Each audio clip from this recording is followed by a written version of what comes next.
Hello everyone, I had promised I would do a video about JSol'Ex 5 release in English, so here it is, and I'm leveraging the release of 5.02 actually to do that.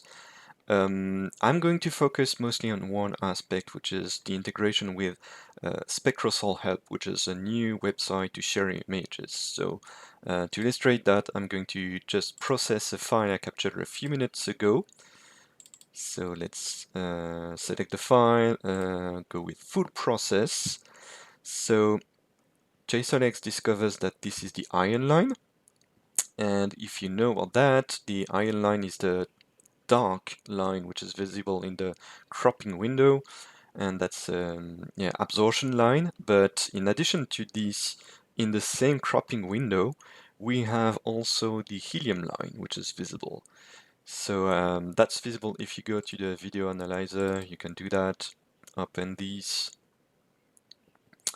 and if I go to the frames and choose something which is close to the limb, so you see that this line that is detected is actually the iron line, but now I'm going to go close to the limb, like there, and I'm going to increase the contrast. And you see that we have this line which is in emission there. So that's the helium line. And JSol'Ex extracts that automatically for you. And it generates this. So the image is not great because I captured that there were some clouds. Yeah, it's clearly visible that the resolution is not as good as it could be, but it's fairly decent. So what I want to do now is actually to share this image with the community. So what I'm going to do now is to click on this button there, SpectroSolHub, and it asks me to authenticate. So if you don't have an account, you can click on this button and register on the website. Since I do have an account, I'm going to just log in with my username and password. And now the wizard is going to show me the images that I can share. Loads them, and by default, because this is the helium line, usually you don't want to share the iron line image. It only selects these two images that I can reorder if I want to. So I'm going to put the monochrome version first and then the colorized version as the second. So I click on these two images. I could choose to add additional images like the virtual eclipse or whatnot. And once I've done that, I've selected my images, I just click on the next button, and then I can verify the orientation of the image. So this image is the gong reference, and this one, because we're on iron line, looks closer to the continuum image, but we can see that we have some common sunspots that we can use for orientation. So I'm going to call full screen, and there, using the blend mode, you can see that actually our alignment is not that bad, that it's good. So the orientation is good. So we know that we can share that image safely because the orientation of the image is correct. If it was not, you would have to click on these buttons to invert either the vertical axis or horizontal axis and then reprocess.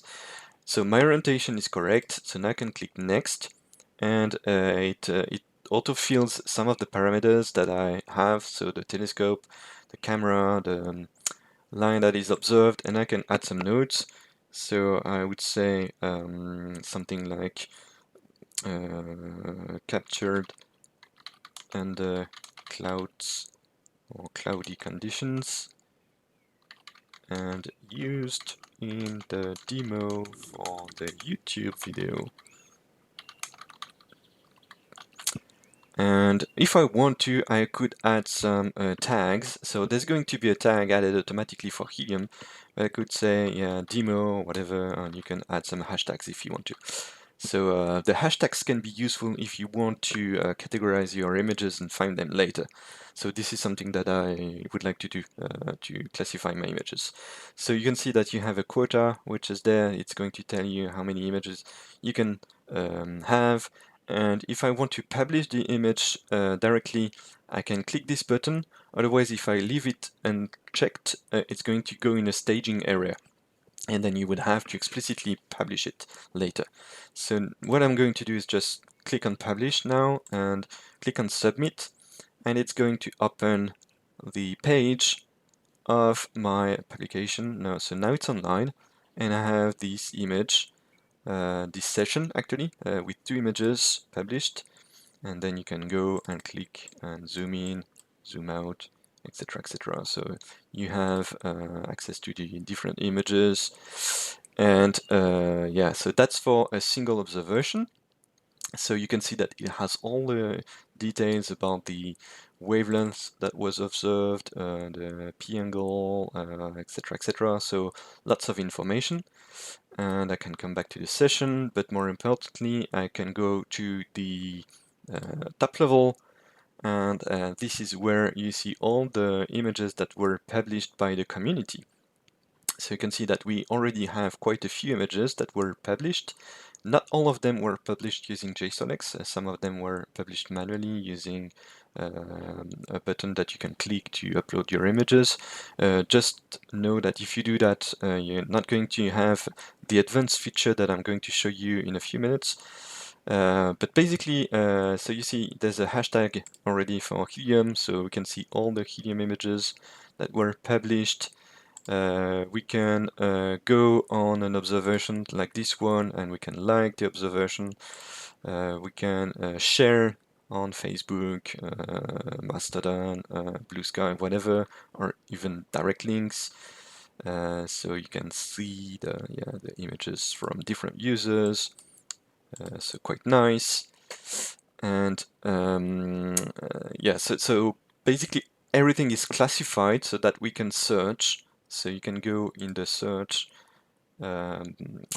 menu, and then you can select to only view the observation for a specific line. So say I want to see only the images that have the calcium K line. I can select that, and we see the different images. So this is where you see that this one was processed with INTI because the colorization is different from the one that JSol'Ex does. But yeah, so in any case, this website is just dedicated to all these spectroheliographs. So not just the SAG700, not just the Sol'Ex, not just the SunScan. You can publish everything there. So now what I want to show you is a feature I did a few days ago, which is actually quite nice, is that if you do that regularly, you will be able to generate animations of the sun. So I'm going to go on this observation I've done like a couple hours ago, and I published that before. And these are images that were produced using my stacking algorithm that I use directly in JSol'Ex. So this image is actually a stack of 7 different images. So again, the seeing was not great, it was cloudy, but the result is quite nice. So I decided to publish that. And if I go in the bottom, you can see that you have several buttons which are available, so you can draw a grid, or you can have the ruler which is displayed. You can put the Earth at scale and move it if you want to, or you can decide to correct the P angle. But the feature, like most, is that actually you can go and click on this button, which is time-lapse. And when you do that, it is going to fetch all the similar images that you have published in the last 24 days, and it's going to generate this animation.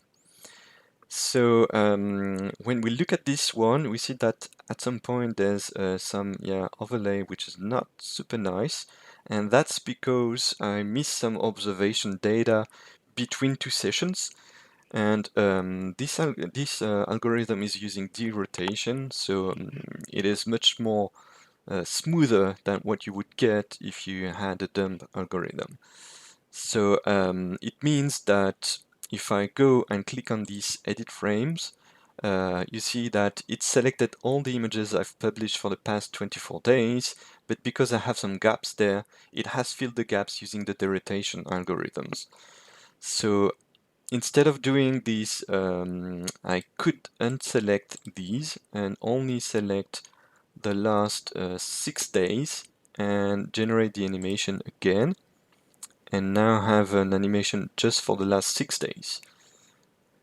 I can go there and click on export, and it would generate a GIF file that I can share. So you would click on download, it would download that locally, and now I have this GIF that I can share on the community. I would recommend that you go on a website like Easy GIF or things like that, just because it's more interesting to recompress and share the images. So now we have that. I can do that on my images, but I can do that on actually any of the user images. So I could go on an observation from Christian and say he has done the same images like the mixed ones, and create a time lapse, and it's going to show the same for his images for the last days. So yeah, it's all automatic, super easy to generate. Something which is quite impressive is actually what Oscar has done. Like I can go on this one and click on the improved image, and this is done with a sun scan, so really something which is pretty cheap, but the result is fairly amazing. So yeah, this is super cool, I think, and it's going to help us a lot. Something that is interesting is that if you don't have enough images to generate an animation, like when I was there, you see that I had, so let's go on this improved image, I had missing frames. Like if I go on the edit frame selection, I didn't have any observation for some days. So let's see if I can add something on March 16. So I can click on include other observers, and I can remove some filters which are done automatically. So I'm looking for images which have image in the label, and now it shows me this image from Oscar. So I could decide to click on this one, and now I'm going to generate an animation which has my images plus the one from Oscar. And now we have another animation which is fairly decent, honestly, given that I'm mixing images which are high resolution with the 8G 700 and one lower resolution with Oscar's SunScan. So yeah, that you can really do crazy stuff with that, so that's cool. And then of course we have things like the activity, so this is all the images that were published. So the goal is to fill this for the next year. And there's the Hall of Fame where you can see the users that contribute the most and things like that. So this is nice. And there's an additional feature which is only available for JSol'Ex users, which is scripting. And I mentioned earlier that I was using the stacking algorithm to process everything using JSol'Ex. So usually what I do is that I go into batch mode and I select like 3 images up to, well, actually usually I select 10 images, but for the demo I'm just going to select 3 of them. And I'm going to unselect everything. So, and just go there. You have no custom scripts whatsoever available, so there's no stacking possible. So if I just do that and click on my selection, it's going to generate nothing. But now I can go into script repositories, and I have this guy there, and I can click refresh, and now I see that I have 2 scripts available. One is this H-alpha stacking that I'm using, and another one is just a solar tomography image that I don't use much. But basically you can click on browse and add repositories directly from SpectroSolHub. So if you want to share your own scripts, there's a way to share them on SpectroSolHub, and it's integrated directly into JSol'Ex. So now that I have this and I have updated the scripts, I can go and go into batch mode, select my 3 images, and now if I go to the image selection, I have the repository scripts visible, and I can click on this guy and I have the stacking available. So I'm going to say I'm going to keep all the images in the stack. You can select like the number of the distortion iterations that you want to. Yeah, I invite you to look at the tooltips to understand the different parameters that we have. But now if I go there and click on process, this is going to generate images for each of the SUR files, and in the end, this is going to process all of them into a single stacked image directly. So it's going to take a couple minutes, and while it's doing that, let me show you how you can share the scripts and how I have actually done the script sharing. So let's come back to SpectroSolHub, and we can go there on the My JSol'Ex scripts tab, and you see that the repository that I had in JSol'Ex is actually this guy. And now I have my scripts available, and I can upload or add new scripts from my browser. So if I have a script I want to share with other users, the first thing I would do is go into my JSol'Ex scripts.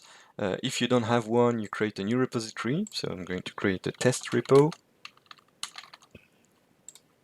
which is going to be public. You can give it a description, which is going to show up in JSol'Ex. So it's good to have blah, blah, blah. You create that, and now you can go and add scripts. So I can click on add script. So browse to say select this script, which is a .math script, add script, and now it's there, and it would appear